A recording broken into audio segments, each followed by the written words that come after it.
Oke, hello, welcome to my YouTube elaborasi.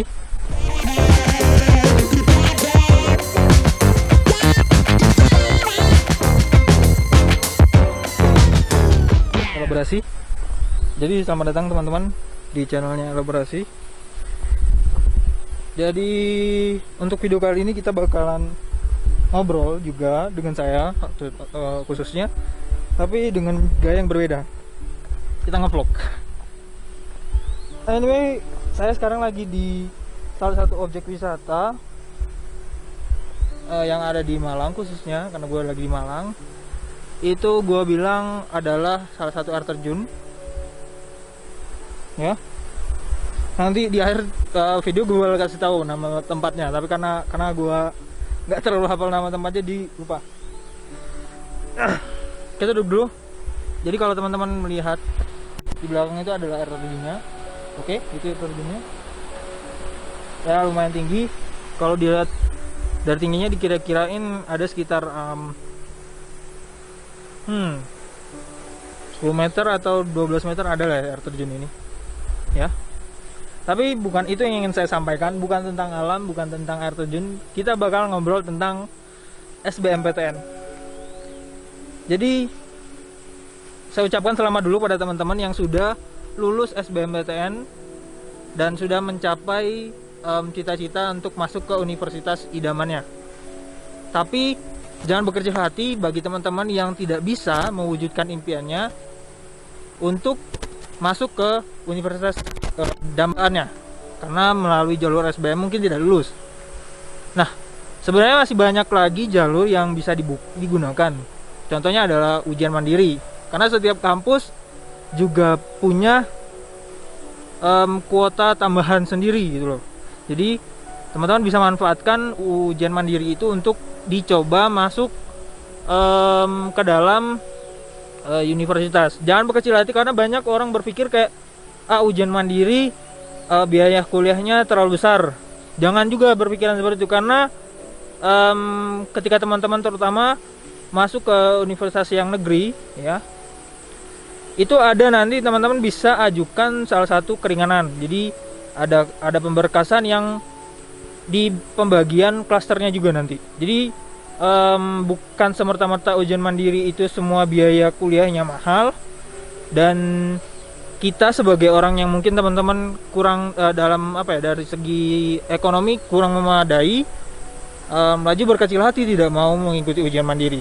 Jangan seperti itu, karena nanti juga teman-teman ada keringanannya. Karena banyak teman-teman saya yang dulu pas S1 itu mereka ketika join di ujian mandiri itu nanti ada keringanan juga, ada pelobian untuk keringanan pembiayaan kuliah juga. Nah, saya cerita sedikit tentang SBM. Mungkin teman-teman berkecil hati karena tidak lulus gitu loh. Jadi kayak impian aku sudah hilang. No. Saya adalah satu orang yang termasuk gagal, ya, gagal banget. Gue nggak tahu kenapa, mungkin kurang serius, ya, karena mungkin jurusan yang saya inginkan itu bukan jurusan yang saya coba ikuti. Jadi kemarin saya ikut SBM itu nggak lulus, terus ujian mandiri saya juga join dan tidak lulus. Nah, tapi setelah saya berpikir lagi, mengingat lagi masa lalu saya yang dulu, setelah hingga saya duduk di sekarang yang di S2, saya berpikir kayak gak masalah sih sebenarnya mau kampusnya itu negeri atau swasta, karena yang membuat kita berbeda itu adalah keinginan kita mau belajar atau enggak. Karena sistemnya kuliah itu adalah belajarnya di kuliah itu sangat berbeda ketika teman-teman masih SMA langsung berpindah ke universitas, karena di universitas itu sendiri itu 80% adalah kemauan teman-teman dan sisanya itu adalah dari dosen. Jadi berbanding balik sekali sama yang ada di SMA. Mungkin dulu masih diarahkan sama gurunya ketika mau kerjakan soal atau apa, tapi ketika di universitas itu 100%, bahkan yang katakanlah 1% atau 80%-nya itu mahasiswa yang menginisiasinya. Jadi dosen itu hanya mengoreksi, meluruskan. Jadi sepenuhnya siswa yang mengerjakan. ide, cara, ataupun nanti bagaimana penghitungan segala macam itu mahasiswa yang lakukan. Jadi jangan berkecil hati, karena apa ya teman-teman, saya juga kuliah di swasta tapi bisa ikut kegiatan, walaupun saya tidak join di banyak kompetisi ya, terutama ya, karena I don't know why I don't interest with kompetisi, karena bagi saya banyak cara untuk saya menunjukkan kemampuan saya kepada orang lain, dengan cara saya mungkin ikut komunitas, dan gua mulai bersosialisasi dengan banyak orang. Terus juga mungkin pencapaian terbesar adalah saya bisa ikut kegiatan internasional. Gua pergi ke Malaysia, dan tidak banyak teman-teman yang yang punya kesempatan itu, begitu teman-teman. Jadi yang ingin saya sampaikan adalah jangan berkecil hati kalau belum lulus SBMPTN, karena masih ada chance lagi di luar itu. Teman bisa coba. Ingat, yang menentukan kehidupan kalian itu adalah kalian sendiri, teman-teman. So don't forget about it. Oke, kita lanjut ke ya.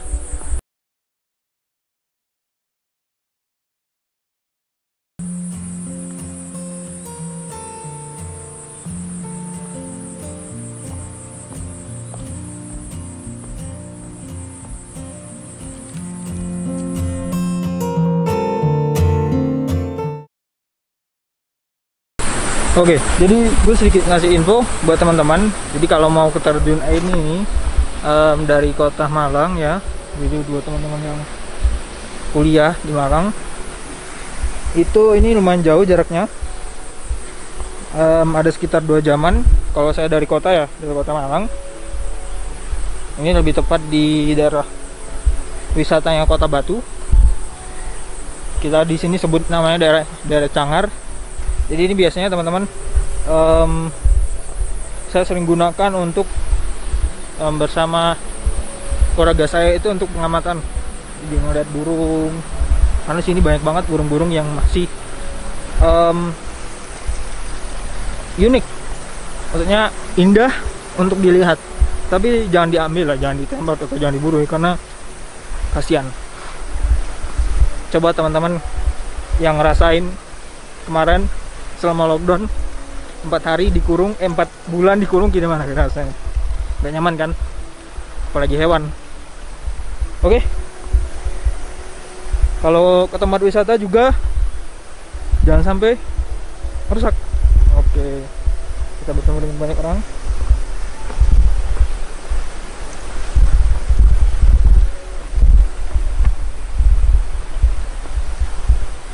Ya,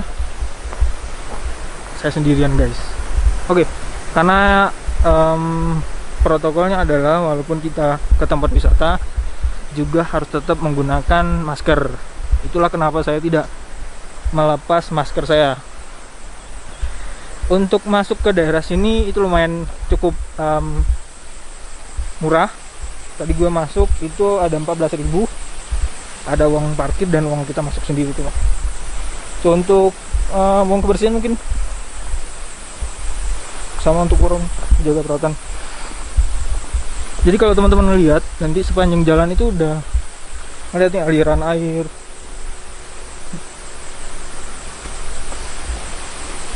Itu kita coba ke situ ya teman-teman, kita ke sana, kita lihat bagaimana penampakannya. Wow,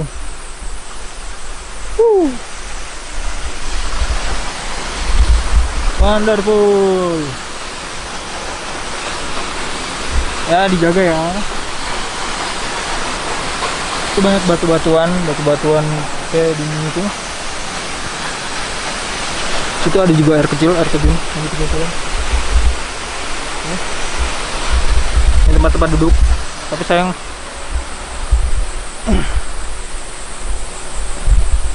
oke, kita ke bawah ya. Udah lama gua nggak main air. Mungkin teman-teman bisa lihat di feed Instagram saya. di @mahathir_muhammad itu banyak banget tuh foto-foto di pantai. Tapi nggak pernah main air. Soalnya nggak pernah bawa salinan, sama kayak sekarang nggak bawa salinan juga. Sini banyak banget tumbuh-tumbuhan.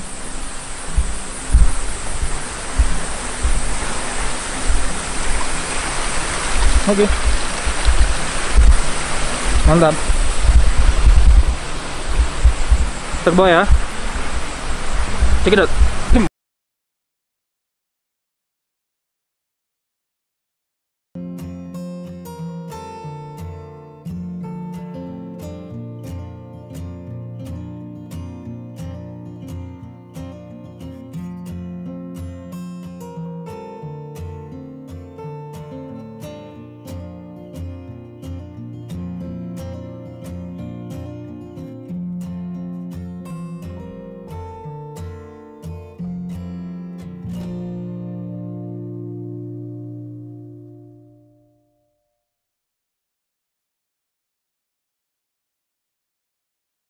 Oke, kita sudah sampai di air terjunnya. Di belakang ada air terjunnya. So, buat teman-teman yang dengerin dari awal tadi, kesimpulannya adalah jangan pernah putus asa. Karena apa teman-teman? Ada jalan lain untuk meraih kita kekhususan. Mungkin kita nggak bisa masuk di ujian PAS tadi melalui SBMPTN, tapi teman-teman bisa coba untuk join lagi di universitas yang kalian dambakan itu melalui jalur ujian mandiri. Kalaupun masih tidak bisa, ya udah kita coba di universitas lain, karena ya tadi kata saya bilang, kesempatan untuk kita meraih kesuksesan itu bukan dari tempat kita belajar, tapi dari kita sendiri. Karena mindset itu yang yang kita punya adalah kita yang punya. Lingkungan itu cuma membantu untuk mengupgrade mindset kita lebih maju. Jadi kalau belum bisa mendapatkan tempat belajar yang kita inginkan, kita bisa pilih tempat pergaulan kita. Contoh seperti saya tadi, saya nggak bisa masuk ke universitas yang saya tuju, sehingga saya coba cari cara untuk mengganti lingkungan saya. Ya, mungkin itu saja dari saya teman-teman. Selamat menikmati video-video saya yang ada di elaborasi, karena masih banyak banget video-video pembelajaran yang ada di sana. Oke, itu saja dari saya. Sekian, dan jangan lupa untuk don't forget dan subscribe di channel saya. Oke, see you di next video. Ada video. Bye.